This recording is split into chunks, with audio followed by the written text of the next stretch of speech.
Just a question about the campaign. Does it seem to be getting a little sharper out there on the free press debate?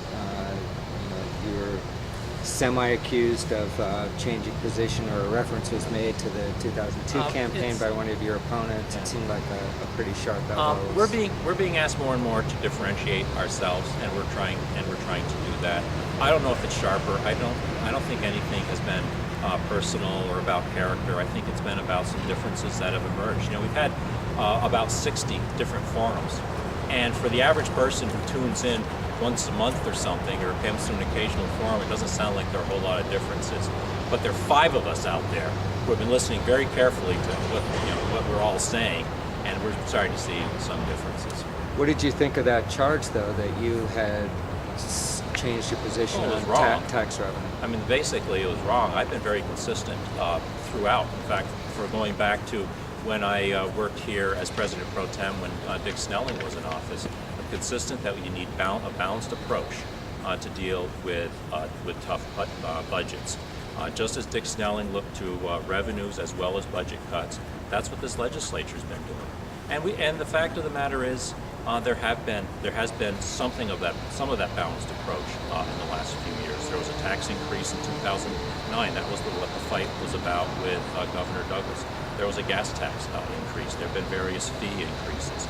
And what I've been advocating is that we finally recognize that it's raining out there, that this is a bad economy, and that we need to use the rainy day funds. So, I've been advocating for that balanced approach, and I've been consistent on that.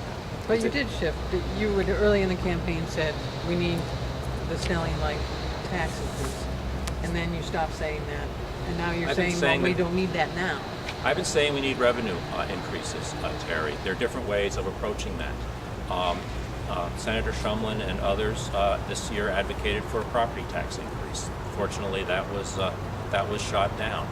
There are different ways of approaching this, but what I've been trying to say is we can't simply cut, that we have to also look for those areas that we need to protect and find the revenues to get there.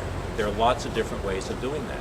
Governor Snelling advocated for broad-based taxes because he had nowhere else to go.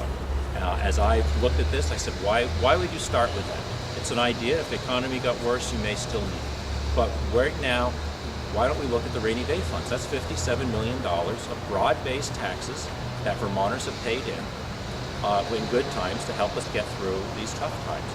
I've talked to business leaders, for example, who are presenting new ideas to me. Some small business owners who say they're at a competitive disadvantage with internet sales because sales taxes are not collected on internet sales, whereas they are on sales directly to customers from their stores in Vermont. They're saying there's a source of revenue out there, $40 million that is possible to collect on those sales. So I'm looking for the types of revenues, starting with the rainy day funds, that would not hurt our economy. I still don't see why that's not a shift. From months ago, you were saying, like Snelling did, we should look at that, and now you're saying, why should we start with that? If that's the only alternative, then that would be fine, but there are other alternatives. I was talking about that in the context of our legislative leadership not wanting to go to the rainy day funds. They were rejecting the use of rainy day funds. They were rejecting the use of existing resources, and I said we still need some resources, and I said Dick Snelling had the courage to come out with that. What I'm saying is we need a balanced approach, and there are ways of achieving that. Do you with the roads and bridges, because of the new tax, are we set on that, or given the federal stimulus money and that too?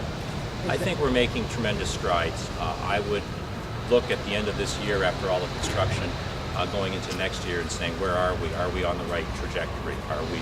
Do you put enough money into our roads and bridges to get us going in the right direction?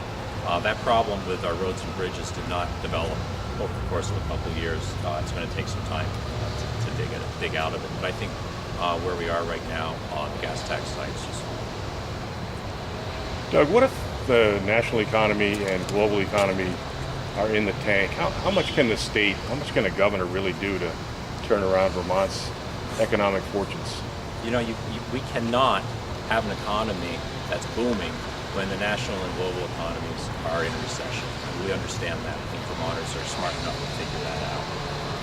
But the fact is, there are things that we can do to put us in the right position to come out of this. And that's why I talk about going back to basics. That's why I talk about rebuilding the foundation. Because whenever we come out of it, we're going to have the quality of life and the infrastructure and the focus on small businesses that are going to enable businesses to actually grow and expand. So it's not so much saying we can do something completely different from what's going on in the national economy. It's about being poised to take advantage of what we have. And I don't think we're ideally ready to do that right now. What if we don't come out of it very soon? I mean, what if this is not a business cycle, but it's something fundamentally changing about the national and global economy, where the United States seen this flight of manufacturing jobs or all this debt to foreign, China and other foreign countries. I mean, this maybe the gig is up. Is that possible? I don't think it is. I don't, Dave. I'm gonna disagree with that analysis. I think people worry about that. But again, when I go around Vermont, I see a lot of businesses that are actually growing. They are taking advantage of the changing global economy. They aren't low-wage businesses that have a lot of unskilled workers. They're businesses that are high-tech. They're businesses that are taking advantage of the changing energy picture that we have, the changing energy sources that are out there.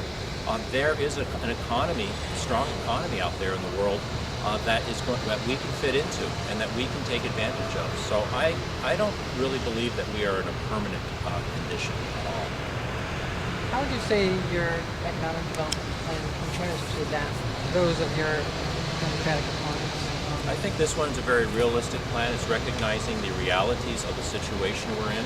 It's recognizing that there's not a lot of new money for new programs. It's dealing with that reality in a way that talks about reordering our priorities, analyzing what we are doing, looking to help small businesses, shifting the focus of state government to help those small businesses. It's not full of big promises. The vision is very similar, but it's very realistic about how we go about achieving that vision.